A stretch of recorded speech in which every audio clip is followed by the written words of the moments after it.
എടി, വിഷുവിന് നമ്മുടെ മകൾ നാട്ടിലേക്ക് വരികയില്ലേ? അവൾക്ക് വരുന്ന വിഭവങ്ങളെല്ലാം നമുക്ക് ഒരുക്കി വെക്കണ്ടേ? ആ അതെ, ഒരു വർഷമായില്ലേ അവൾ കുവൈറ്റിൽ പോയിട്ട്.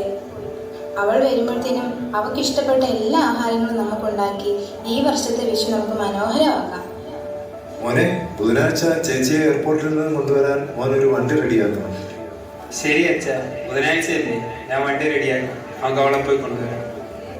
ഒരു വർഷമായില്ലേ എൻ്റെ മോളെ കണ്ടിട്ട്. എനിക്ക് അവളെ കാണാൻ കൊതിയായിരുന്നു. വീഡിയോ കോളിൽ മാത്രമല്ലേ കാണുന്നുള്ളൂ. അവൾക്കൊരു നല്ല ജോലിയായി, ഇനി അവൾക്കൊരു വിവാഹം കൂടെ. അതാണ് എൻ്റെ ഒരു ആഗ്രഹം. ഇനി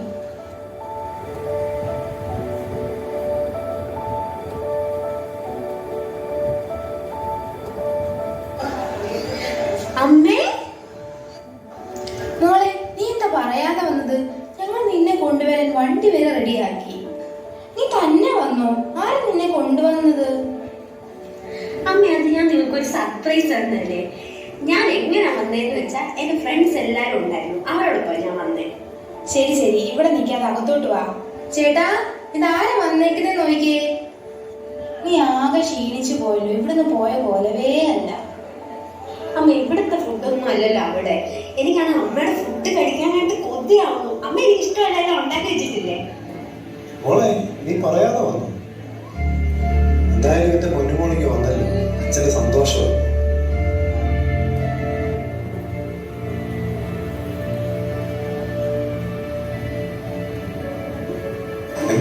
എന്താടാ? ഞാൻ വന്നത് എന്താണെന്ന് നിങ്ങൾക്ക് മനസ്സിലായല്ലോ. എനിക്ക് നിങ്ങളുടെ മകളെ വിവാഹം കഴിച്ചു തരണം. നിന്നോട് ഞങ്ങൾ എത്ര തവണ പറഞ്ഞതാ ഈ വിവാഹം നടക്കില്ലെന്ന്. ഇറങ്ങി പോടാ എന്റെ വീട്ടിൽ. ഞാൻ ഇപ്പോൾ ഇവിടെ നിന്ന് പോകാം. വൈകിട്ട് ഞാൻ എന്റെ സഹോദരിയും ഭർത്താവിനെയും കൂട്ടി വരും. ഈ കാര്യത്തിലൊരു തീരുമാനം ഉണ്ടായിരിക്കും. നീ ആരെ കൂട്ടി വന്നാലും ഞങ്ങളുടെ തീരുമാനത്തിന് ഒരു മാറ്റവും ഇല്ല.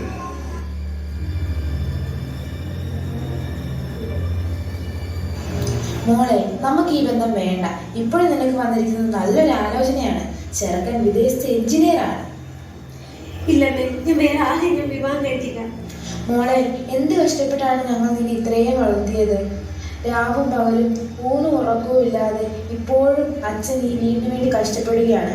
അമ്പലങ്ങളിലും പള്ളികളിലൊക്കെ ഉത്സവവും പെരുന്നാളും ഒക്കെ നടക്കുന്ന സമയമല്ലേ. ഇന്നലെ അച്ഛൻ ഉറക്കമില്ലാതെ പ്രോഗ്രാം കഴിഞ്ഞ് വന്നതേ ഉള്ളൂ.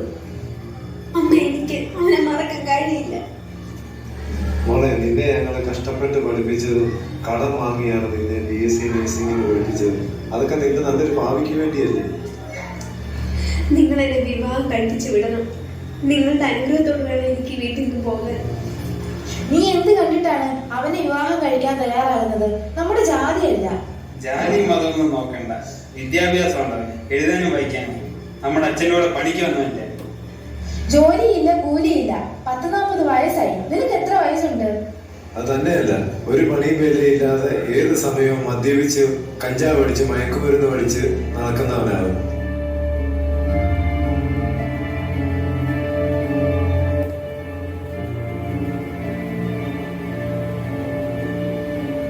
നിങ്ങൾ അവളെ എനിക്ക് വിവാഹം കഴിച്ചു തന്നില്ലെങ്കിൽ ഞാൻ ഇപ്പൊ തന്നെ അവളെ കൂട്ടിക്കൊണ്ടു പോകും. അത് നടക്കത്തില്ലടാ.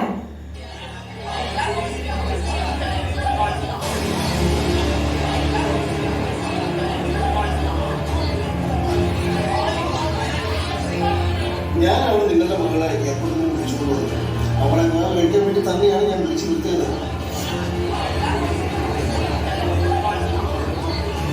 ഏത് കോടിയാണ് നിങ്ങൾ?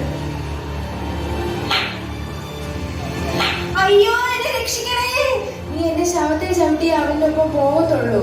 ഇത്രയും കാലം കഷ്ടപ്പെട്ട് വളർത്തി ഞങ്ങളെ വിട്ടിട്ട് നീ അവന്റെ കൂടെ പോകുന്ന എനിക്കൊന്ന് കാണണം.